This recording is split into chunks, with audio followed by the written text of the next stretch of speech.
mas eu descobri.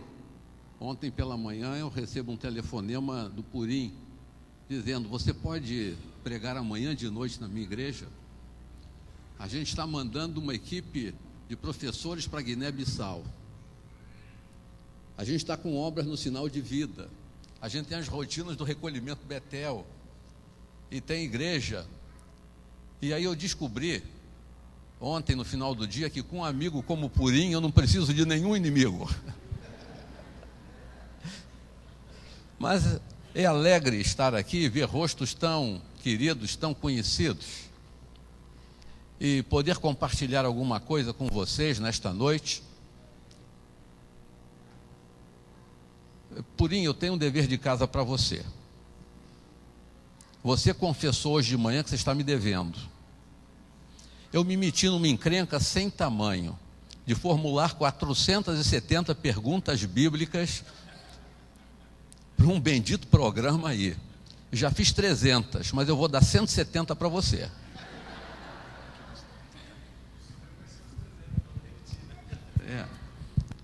Olha, 50 no Apocalipse. E eu já fiz 40 lá. Mas, amados irmãos, minha casa, tua habitação. Eu não tinha pretensão, Purim tinha me falado sobre o evento e tinha agendado a minha vinda aqui bem mais adiante.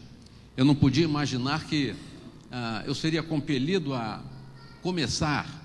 Eu queria hoje tentar construir alguma coisa sobre a qual a gente pudesse trabalhar aqui nessa perspectiva.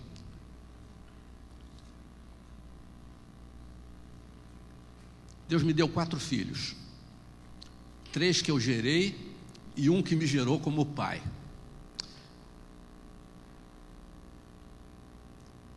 E a gente só descobre efetivamente se a nossa casa é efetivamente a habitação de Deus quando a gente enfrenta dificuldades e lutas. Eu não poderia falar sobre minha casa, tua habitação, sem também abrir meu coração para vocês nessa noite. Somos família, família de Deus. Sou filho de um casal que começou a vida conjugal de maneira muito diferente. Celebraram um contrato de casamento com 9 pontos e permaneceram casados 21 anos, quando um dos cônjuges foi levado por Deus para a glória.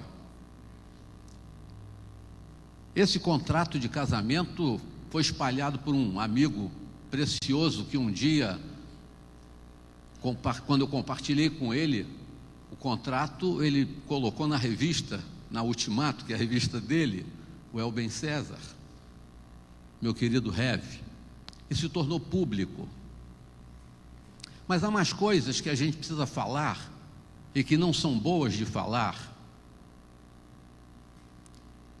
sobretudo para alguém que é um pastor e que está casado há 34 anos. Saí uma noite da minha casa, sábado à noite, para celebrar um casamento.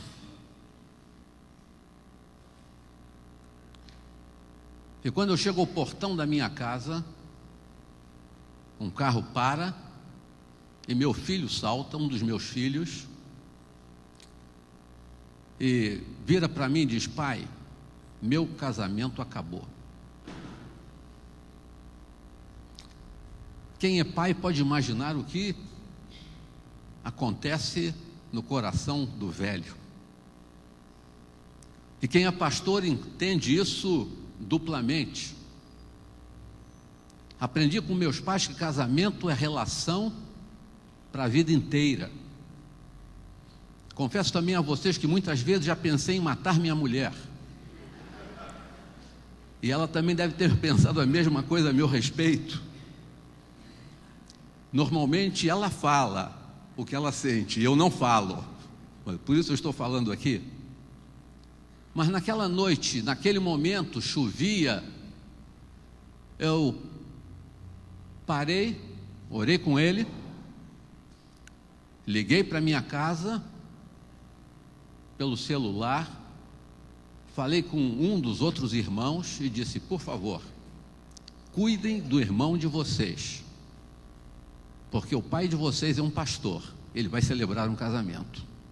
E fui celebrar o casamento. A noiva atrasou 1 hora.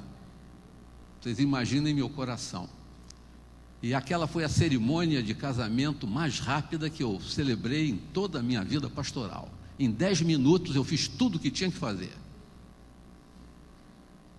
E quando cheguei em casa de volta, já tarde da noite, eu descobri, efetivamente, que Deus morava na minha casa. Aí que eu fui entender o que é ter uma família construída com a presença de Deus. É somente na luta que a gente pode descobrir isso, não é em outra circunstância. Quero começar então hoje aqui, não sei se dá para você perceber, tentei colocar no PPT alguma coisa para facilitar e ganharmos tempo aqui. Pode jogar o primeiro slide. Para que minha casa se torne a habitação de Deus, eu penso que nós precisamos considerar 3 elementos fundamentais. Primeira coisa, eu preciso conhecer Deus. Ninguém deve entrar em nossa casa se nós não o conhecermos. Concorda comigo?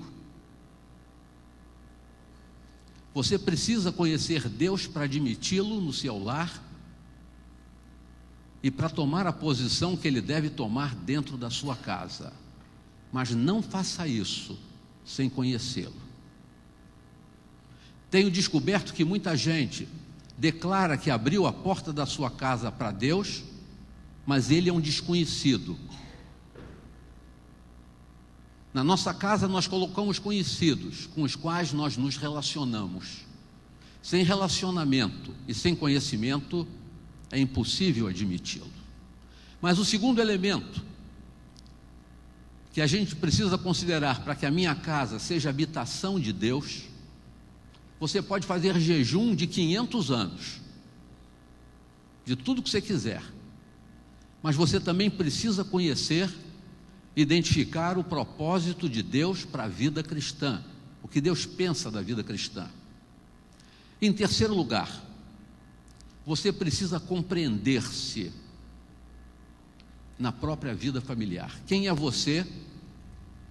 Quais são os relacionamentos estabelecidos? Como eles se estruturam? Como eles se dinamizam? O primeiro elemento, conhecer realmente Deus, eu não vou tocar aqui hoje. O pastor de vocês deve ter tocado nisso muitas vezes e muito tempo, e vai enfatizar mais ainda, porque sermão é isso mesmo, é conhecer Deus. Mas eu queria começar do propósito de Deus para a vida cristã. Por favor, pode jogar mais 2 slides, mais um.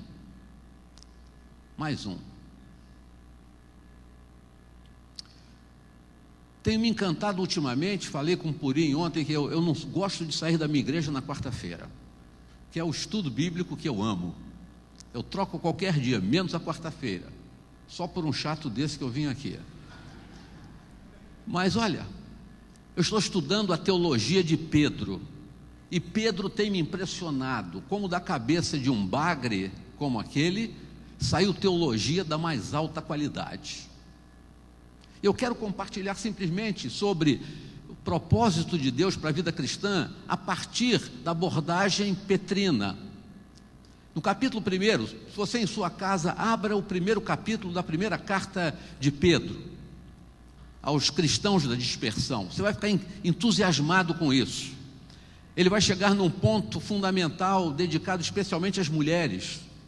Mas ele, no capítulo 1, ele coloca 6 pontos que eu queria que você guardasse, e sobre esses pontos, uma casa pode ser estruturada, um bom lar. Primeiro, ele quebra toda a perspectiva de eleição como um privilégio que nos separa do mundo, e ele coloca a eleição como uma obrigação. Ele declara isso: se Deus chamou você, e se você quiser se aprofundar e ler os discursos de Pedro, ele vai trabalhar, Pedro era meio calvinista, ele vai trabalhar a questão da eleição como aqueles a quem Deus escolheu. Ele pregava e ele reconhecia que foram salvos aqueles a quem Deus chamou. Então, sobre essa verdade, ele constrói a segunda perspectiva ali. Ele pode garantir: se Deus elegeu você, e eu creio que Deus elegeu você, Ele fez isso para que você fosse obediente, não para que livrasse você do inferno, mas para transformar você numa pessoa obediente à voz e à vontade dEle. Em segundo lugar, Ele regenerou a gente, não simplesmente para nos dar acesso ao céu, mas para colocar aqui mesmo na terra, construir aqui mesmo na terra, uma comunidade que partilhasse permanentemente uma esperança viva. Ser igreja, ser família de Deus, é ser portador de uma esperança contagiante. É por isso que a palavra nos emula a comunicarmos a razão da esperança que há em nós. Essa esperança é comunicável, por isso ela é viva. Cada um de nós aqui na nossa vida, no cotidiano, pode testemunhar dessa esperança. Ela é real na nossa vida. Mas em terceiro lugar, ele diz que nós somos guardados por Deus, mas ele coloca ali uma explicação: mediante a fé. Se você trouxe aqui o seu pedido e você o colocou perante o Senhor e você nele confia, você será guardado pela bondade de Deus, olhando para a sua fé, porque a sua própria fé é dom de Deus também. Mas em quarto lugar, ele levanta uma questão interessante. Se você foi eleito para a obediência, regenerado para uma viva esperança, se você é guardado por Deus mediante a fé, com esses 4 elementos, você pode tranquilamente ser feliz, ainda que enfrente provações. Crentes genuínos são crentes que enfrentam a dureza da provação e percebem que ela é passageira, que ela não é contínua, que ela não é permanente, porque a gente tem um Deus que nos guarda mediante a fé.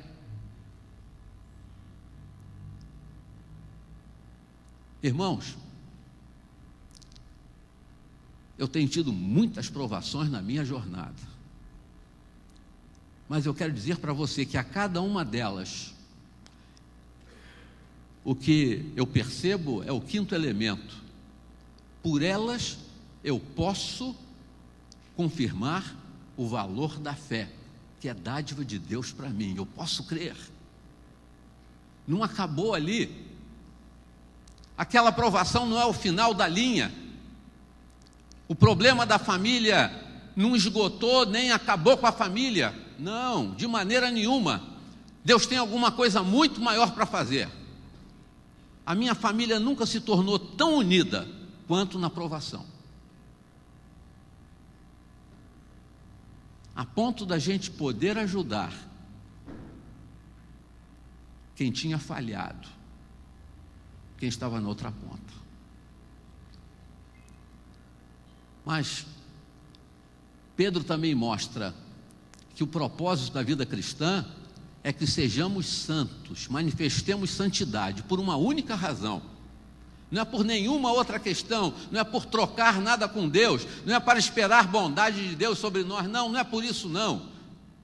Mas é sermos santos por um simples decreto. Ele é santo e acabou. Então vou ser santo. É só por isso. Enfrentando as minhas próprias fragilidades e fraquezas. Vamos seguir?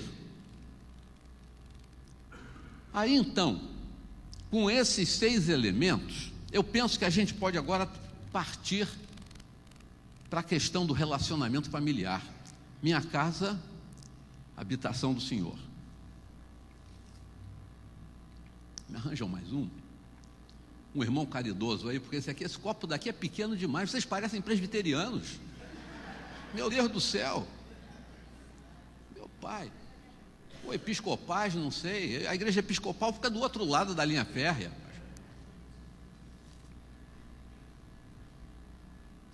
Vamos lá, mais um.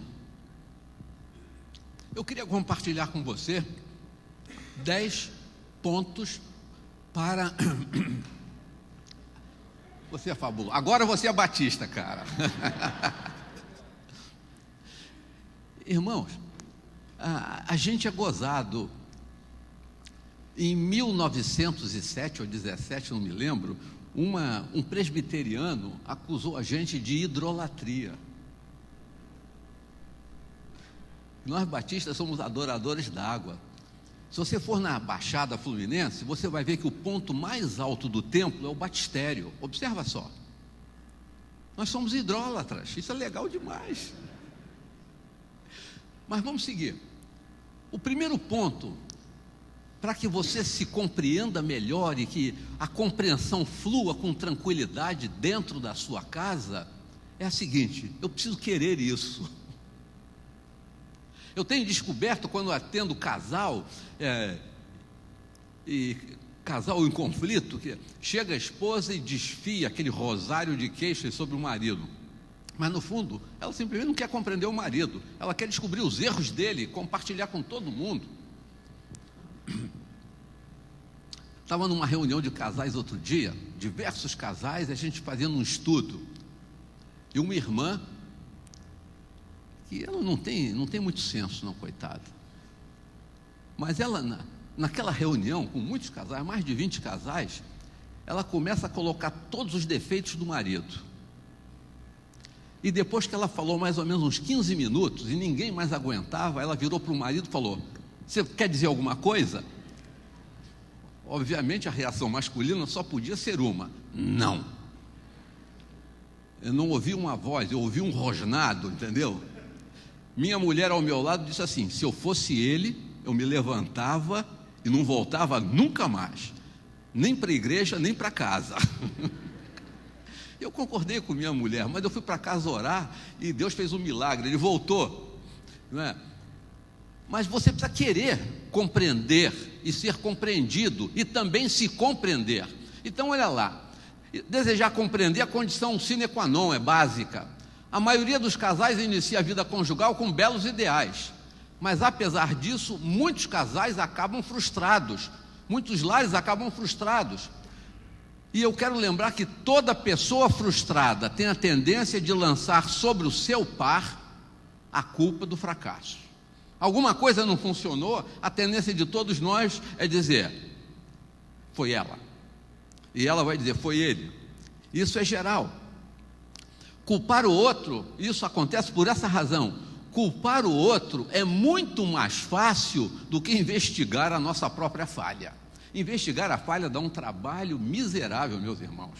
A gente tem que rever conceitos, a gente tem que pedir perdão, a gente tem que começar tudo de novo. Então é muito mais prático colocar a culpa no outro. Você não tem que fazer nada disso. Regra geral, a gente faz assim. Não é assim na sua casa? Não é não? Olha, isso aqui é céu para mim, então. Mas olha, também é utopia a gente imaginar que o êxito de um lar, de um matrimônio, e a possibilidade de compreensão mútua dependam basicamente das informações prévias. Normalmente, depois do casamento, a gente para e diz: mas eu não sabia que a família dela era assim. Eu tive uma sogra que era uma bênção. Ela só tinha um problema. O problema da minha sogra era despedida. Quando eu ia visitá-la, eu pensava que ela já tinha dito tudo que ela queria dizer para minha mulher e para mim, mas quando a gente saía da casa dela, entrava no carro, ela se debruçava na janela do carro, e aí, minha gente, eu entrava em desespero. Aí que começava realmente o diálogo dela. Eu tive que ter uma conversa de pé de ouvido com ela, com a minha mulher distante, para resolver essa parada, sabe? Mas você vai descobrir depois muita coisa que você não sabia. Mas olha só, na realidade, casamento se faz todo dia. Não é o que você não sabia que vai responder pelo problema do seu lar, não é? Pode ter alguma influência, mas é o dia a dia, é o frigir dos ovos, é a construção que você pode fazer ou não. Vamos lá para a segunda. A gente precisa, desejando ainda, descobrir uma coisa: incompatibilidade de gênios é discurso de advogado em tribunal, mas não é conversa para a gente colocar diante de Deus. Não existe, isso é mito.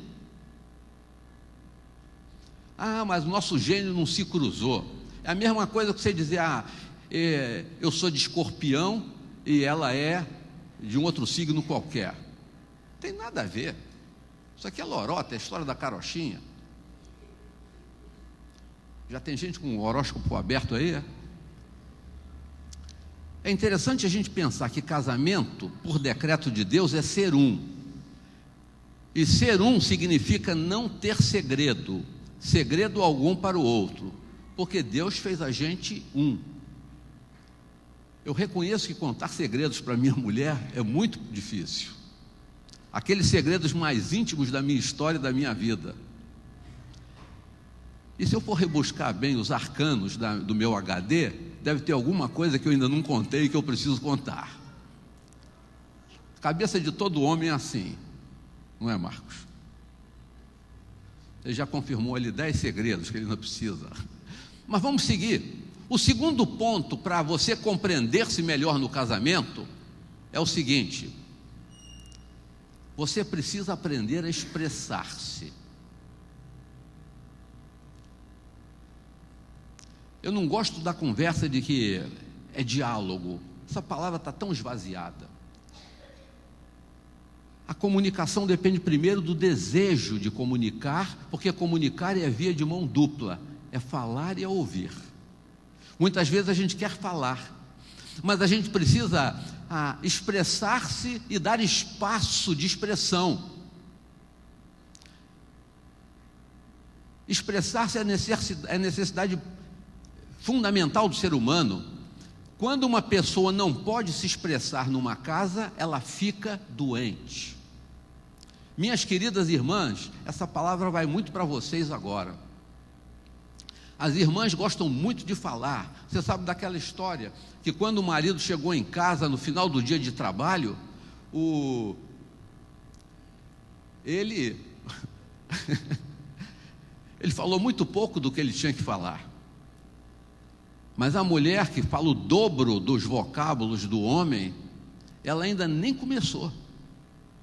E ela às vezes quer falar demais, ela não ouve. Existe uma angústia masculina muito interessante. Muitas vezes os maridos calam a boca, porque eles vão contar alguma coisa para a esposa. Ele chega em casa e diz: olha, hoje houve um acidente. Eu me distraí, bati no carro da frente. Aí a mulher reage da seguinte maneira: mas por que você não foi pela outra rua? Porque eu estava indo por aquela que eu sempre vou. Mas por que você não prestou atenção? Não, eu já bati. A mulher quer mudar a história, ela quer voltar no passado. Acontece isso com vocês, na casa de vocês? Por que você não fez assim? Não, já fiz, não tem mais jeito, está feito. Quando a questão do homem, ele estava angustiado, ele queria se expressar. Além dela não deixar que ele se expresse, ela joga uma carga emocional violenta em cima dele. Matou o cara. Acabou com ele. O homem sucumbiu. Ele vai ficar doente, porque ele precisava se expressar. Homens já falam menos, regra geral. E se as mulheres ainda tolhem os maridos, minha irmã, é uma tragédia. Deixa seu marido falar em casa. Quando ele chegar do trabalho, deixa ele falar. Não conta nenhuma tragédia do dia para ele, não. Espera ele chegar, se acalmar, falar alguma coisa. Depois você começa gradualmente, tranquilamente. Conta aquela história: olha, o gato subiu no telhado. Você conhece, né? Para você se expressar, ou para que eu me expresse, eu preciso achar acolhida, ter receptividade. E eu preciso também ouvir. Se a primeira regra da comunicação é desejar, a segunda é se expressar. A gente se expressa de múltiplas formas, mas a gente pode se expressar falando também. Seguindo, A terceira coisa é que eu preciso ter coragem. A gente pensa que é fácil a comunicação, mas a comunicação implica em coragem, porque comunicar é muitas vezes desvendar a minha própria alma, contar a minha história, narrar os meus fracassos, e ninguém gosta de falar de fracassos, é ou não é? Contar os nossos erros incomoda em primeiro lugar a nós mesmos, ainda mais quando você tem o temor de levar uma bronca. Por que você não fez assim? Por que você não foi pela outra rua? Não é? Então, muita gente se oculta atrás do silêncio, ou mesmo de uma grande verborragia, porque tem medo de revelar os seus pensamentos, tem medo de ser criticada. Isso aí pode acontecer tanto em homens quanto em mulheres, mas isso acontece basicamente por conta de dois medos que a gente pode abrigar. Primeiro, o medo de ser julgado, especialmente por quem mais nos ama. Muitas vezes os maridos calam a boca e não contam nada para a esposa, porque ele ama a esposa, ele tem medo de tomar uma bronca, ele não deseja ser criticado por ela, então ele fica quieto. Você sabia disso, minha irmã? Deixa o menino falar em casa, fica tranquila, dá um sorriso para ele. Mas olha, o segundo medo, além da crítica, é a gente começar a receber conselho. Muitas vezes a gente quer contar uma história, quer abrir o coração, e o sujeito, em vez de ouvir a minha história, ele quer me dar conselho, mas já aconteceu, não adianta mais conselho. Pelo amor de Deus, só me ouve.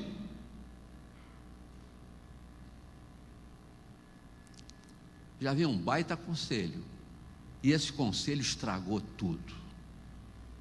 A gente precisa ter coragem para falar, porque muitas vezes a gente vai enfrentar isso aí. Mas vamos seguir mais um.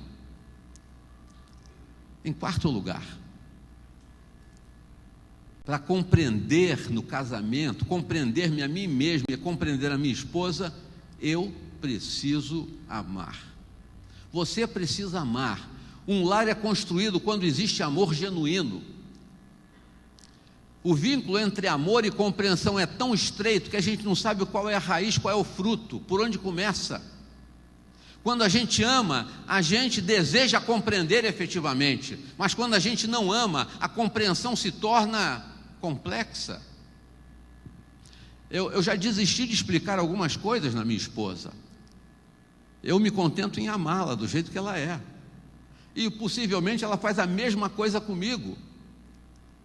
Minha esposa era capaz de trocar de óculos 3 vezes no mesmo dia. Ela sentava em cima, jogava fora, pisava, e eu comprava óculos, porque graças a Deus o grau era baixo e era idêntico nos dois, para as duas vistas. Então eu ia lá embaixo na cidade e comprava aquela caixa de 12 óculos. E num dia ela estragou 3. Mas eu aprendi a ficar contente com isso. Eu amo, simplesmente amo. O último óculos que ela perdeu, ela foi simplesmente soltar o cinto de segurança. E o óculos estava pendurado aqui, o cinto pegou o óculos e voou pela janela. Ela parou o carro, quando foi pegar, o outro passou em cima. Eu fiquei sorridente. Pelo menos o carro não passou em cima dela, passou em cima do óculos. Não é? A gente vai aprendendo a vibrar. E eu perguntava, querida, nós estamos já devo comprar outra caixa de óculos? Ainda não. Compra daqui a 2 semanas. A gente vai levando. A gente ama, não é? Então a gente compreende. Mas, irmãos, uma pessoa incompreendida,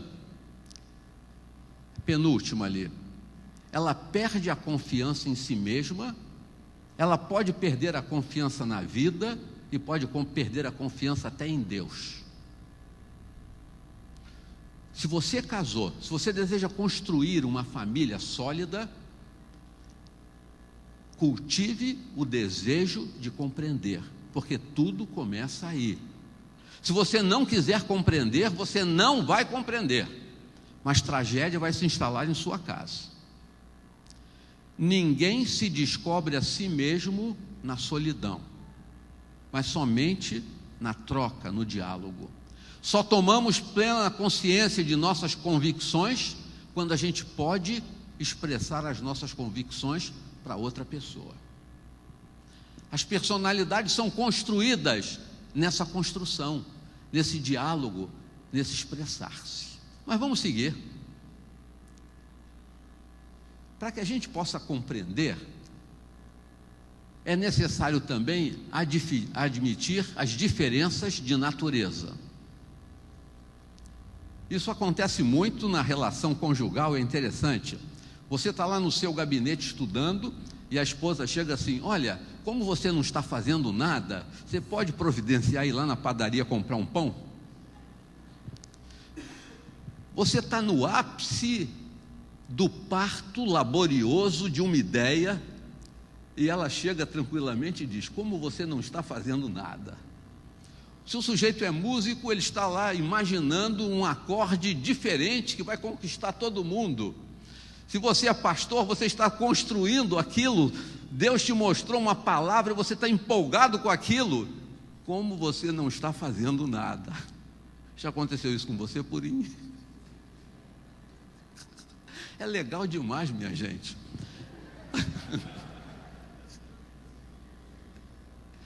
Eu estou lá nas minhas 470 perguntas.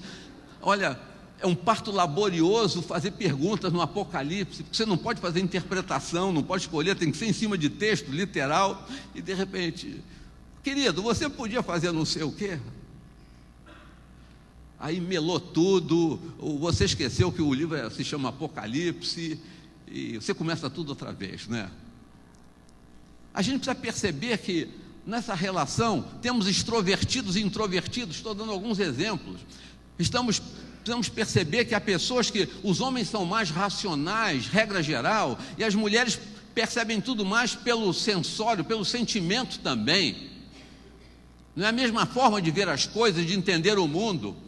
A gente precisa admitir que existem diferenças na natureza em geral, e agora a gente vai passar para as naturezas, para as diferenças entre homem e mulher. Olha só, nós somos profundamente diferentes, não é só anatomicamente, não. E é por isso que tem, ao mesmo tempo, tanta dificuldade para se conhecer e tanta necessidade um do outro. É porque nós somos diferentes.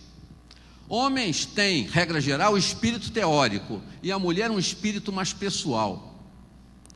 Mulheres pensam em detalhes, homens pensam sistemicamente. Os homens, eles pensam numa teoria, e as mulheres, elas têm que dar um exemplo concreto. Isso é da cabeça feminina. Os homens discutem princípios, as mulheres vão discutir os efeitos, os resultados. E a gente precisa entender isso assim, porque Deus fez a gente assim, mas vamos seguir um pouquinho mais. Quanto menos atenção o marido presta aos detalhes apresentados pela esposa, mais ela se aprofundará neles, ainda que seja através de monólogos. A sua esposa fala sozinha de vez em quando você não quer ouvi-la? Conselho de amigo: Carlos, ouça sua esposa, porque senão aquele detalhe vai ser repetido N vezes, elevado a N mais 1. Então, ouça a sua esposa. Ela precisa que alguém ouça os detalhes. Ela quer os detalhes, e a gente que é homem não tem paciência para ouvir detalhe. A gente fica angustiado. Conta logo o final da história, não é assim? Mas para a mulher interessa o meio do caminho. A gente quer saber a conclusão. Mas morreu, caiu, o que aconteceu? Não, e tem muita coisa até chegar lá, rapaz. Ela não quer o final da história, ela quer o detalhe. Para ela a referência, o destaque é o detalhe. A cor era azul, não é? O vestido da moça estava rasgado, não é? E você não quer saber nada disso. O problema é que monólogos, quando uma pessoa no casamento começa a monologar, a gente abriu a porta para o tédio. E o tédio na casa é o maior inimigo. Quando a gente tem a esposa ou tem o marido e a gente está lá e se sente sozinho, isolado. Eu não posso falar com minha mulher porque ela não me entende. E a mulher vai dizer: eu não posso falar com o meu marido porque ele não me ouve. Ele não quer saber o meu rosário de detalhes. Tem que ouvir, meu irmão. Olha, eu estou fazendo um curso intensivo, sabe? E estou vencendo. Graças a Deus eu estou vencendo. Olha que coisa interessante lá. Com palavras o homem expressa ideias e informações, mas com palavras a mulher exprime sentimentos e emoções. A gente é diferente. A gente precisa compreender isso. O discurso feminino é muito mais carregado do que o nosso. O nosso é quase monocórdio, porque ele vai apresentar informação. Mas vamos seguir. Essas diferenças, tanto as da natureza em geral, quanto as diferenças entre homem e mulher, nós precisamos admiti-las e precisamos processá-las em amor. Não adianta a gente ficar zangado. Fuja disso, meu irmão. Entenda, minha irmã, se o seu marido fala pouco, crie ambiente para ele falar mais, porque é natural nele falar menos. Não fique arrancando do seu marido, fala alguma coisa. Ele vai entrar em pânico, em desespero. Não faça isso com ele, não. Dá um sorriso, faz um cafuné no cangote, dá um beijinho nele. Você sabe dos detalhes, não é? Mexe com ele onde você precisa mexer. Aí ele começa a falar. Isso é maravilhoso. Seguindo. Somente quando eu me compreendo e compreendo tudo isso que nós estamos dizendo, é que as nossas relações permitem que haja ajuda mútua.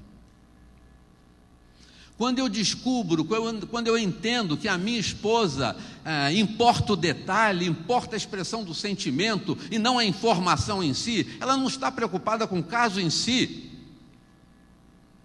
mas com os sentimentos que regavam e que qualificavam aquele fato.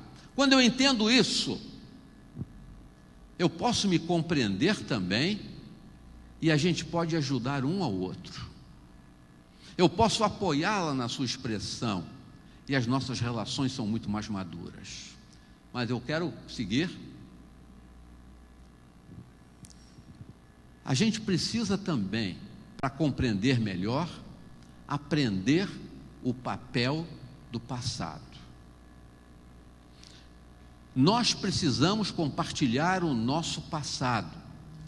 Os divãs de psiquiatras e psicólogos estão cheios, porque muitas vezes nos nossos lares nós não fomos capazes de ouvir a história da família do nosso cônjuge. Nós fomos incapazes de ouvir. Muitos dos nossos filhos estão aproblemados porque nós, como pais, corremos tanto que nós não somos capazes de ouvi-los. Eu descobri isso na minha família. Eu descobri que um dos meus filhos estava tendo dificuldades significativas e eu tive que me virar para conseguir ouvi-lo e conversar com ele e permitir que ele me contasse as experiências dele. Eu trabalhava viajando. O único jeito que eu encontrei foi o seguinte: meter meu filho num avião e disse: você vai trabalhar comigo, para onde eu for você vai.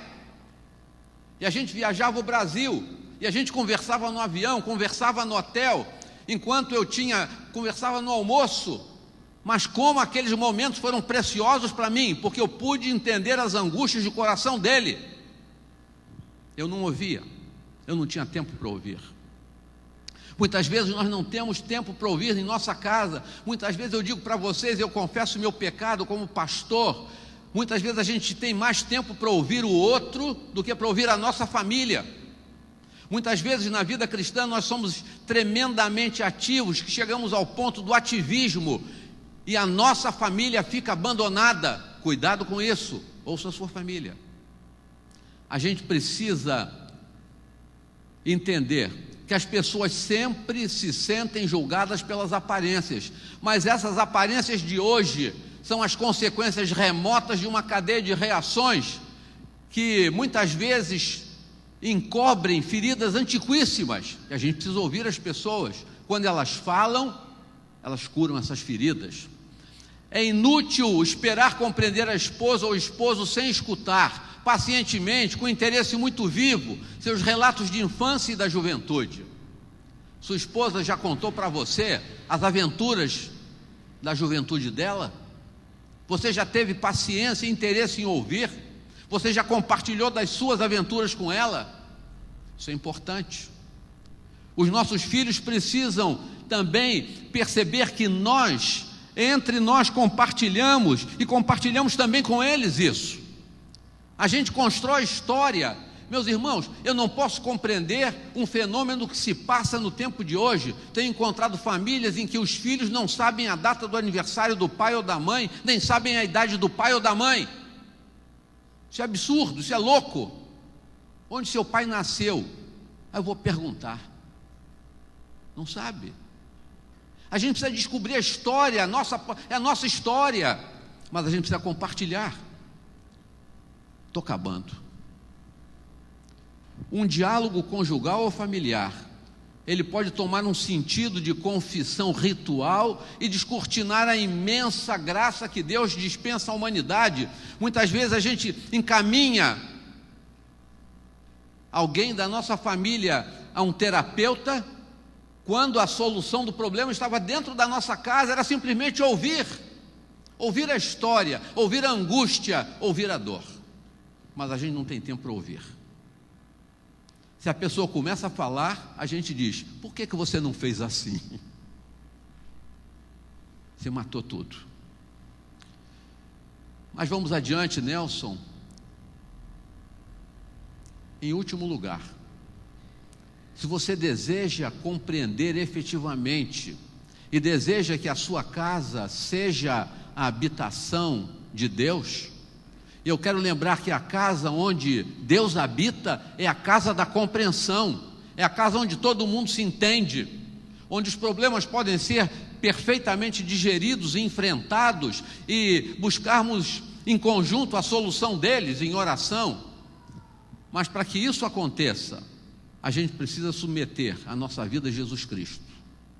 Deus se interessa apaixonadamente por cada pessoa.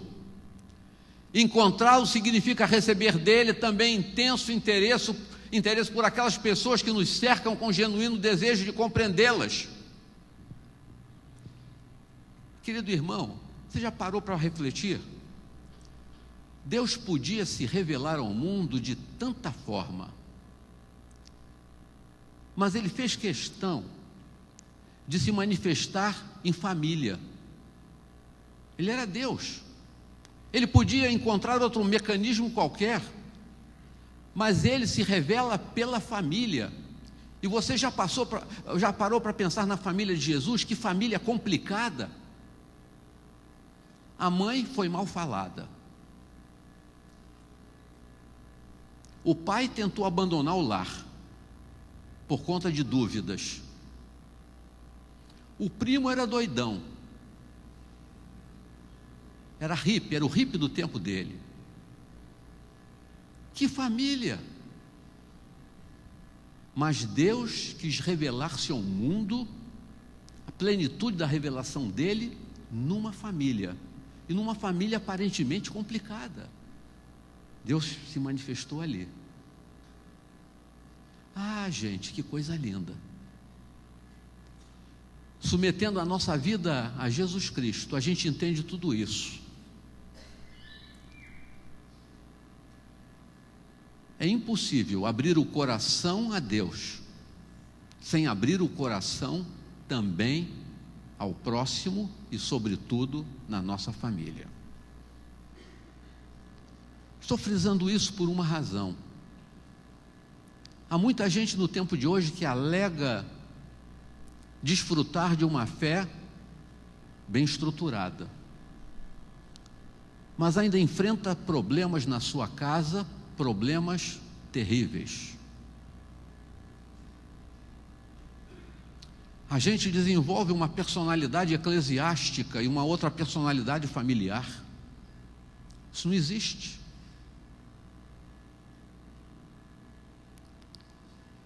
O Deus a quem nós servimos, Ele é capaz de mexer na nossa estrutura e na nossa família.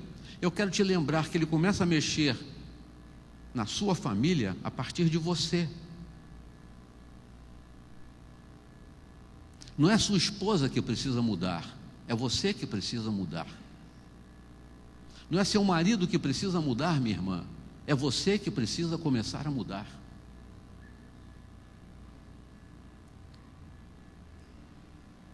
Muitas vezes nós permanecemos naquela crítica: ah, a igreja é o céu para mim, a minha casa é um problema. Eu fico muito preocupado quando alguma irmã, ela passa todo o tempo disponível na igreja.